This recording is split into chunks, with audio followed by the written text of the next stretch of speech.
sliding into theaters on a river of slime and an endless supply of good vibes. The new, cheerfully silly Ghostbusters is that rarest of big studio offerings, a movie that is a lot of enjoyable, disposable fun. And enjoy it while you can, because this doesn't happen often, even in summer, which is supposed to be our season of collective movie-going happiness. The season when everyone jumps on board and agrees that, yes, this great goof is exactly what you were thinking when you wondered why they didn't make summer movies like they used to. Oh, wait, because whatever else you can say about the new Ghostbusters, it's a lot like the old Ghostbusters, except that it stars 4 funny women instead of, 4 funny men. In other words, it doesn't have a lot of Z chromosomes and basso profondo voices, though its token hottie, played by again, nimbly funny Chris Hemsworth, pulls his weight on both those counts. Otherwise, the redo is pretty much what you might expect from Paul Feig, one of the best things to happen to American big-screen comedy since Harold Ramis. Mr. Ramis helped write the old Ghostbusters and played one of its professional paranormal eliminators, as Larry King describes them in the movie, alongside Dan Aykroyd, the co-writer, Ernie Hudson and Bill Murray. A triumph of casting and timing, the first Ghostbusters remains memorable for Ray Parker Jr.'s inane, dementedly catchy theme song "Who You Gonna Call?" and for Mr. Murray, who dominates it even more than its Godzilla-sized Marshmallow Man monster does. It's peak Bill Murray with a minimalism that exerts a powerful gravitational force and a deadpan that recast Mad Magazine's "What Me Worry" grin with the sickness unto death laughter of National Lampoon. No one performance dominates the new Ghostbusters, which is for the most part democratically comic, a Paul Feig signature, although Kate McKinnon's magnificent, eccentric turn comes close. She plays Holtzman, the in-house Mad Hatter who whips up the ghost-busting hardware proton packs included with a crazy leer and page after script page of playful-sounding gobbledygook. Miss McKinnon makes for a sublime nerd goddess. She brings a dash of the young Jerry Lewis to the role with a glint of Amy Poehler and, in an earlier age, would probably have been sidelined as a sexy, ditzy secretary.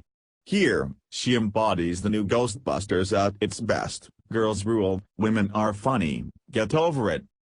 Written by Mr. Feig and Katie Dippold, the redo follows much of the original's shambling arc and even revs up with the haunted house boo, except that this time the scares happen in a mansion, not a library.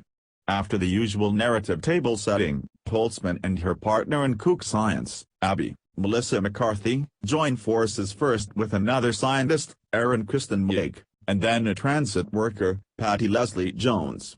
Voila, the new Ghostbusters are in business, complete with a vintage Cadillac, some funky digs and a cute secretary, Kevin Mr. Hemsworth. Ghosts and mayhem ensue along with turns from the likes of Cicely Strong, Andy Garcia, and Matt Walsh. It's at once satisfyingly familiar and satisfyingly different, kind of like a new production of Macbeth or Christopher Nolan rethink of Batman. As it turns out, the original Ghostbusters is one of those durable pop entertainments that can support the weight of not only a lesser follow-up, the 1989 sequel Ghostbusters 2, but also a gender redo. That the new movie stars 4 women is a kind of gimmick, of course, but it's one that the filmmakers and the excellent cast deepen with real comedy chemistry and emotionally fleshed-out performances, particularly from Miss McCarthy and Miss Wiig, who are playing old friends turned sort of foes who need to work some stuff out.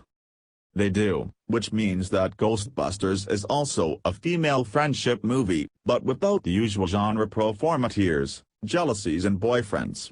Friendship here, even at its testiest, is a given, which means that Mr. Feig doesn't have to worry it and can get on with bringing the funny with his stars and toys, his ghosts and laughs.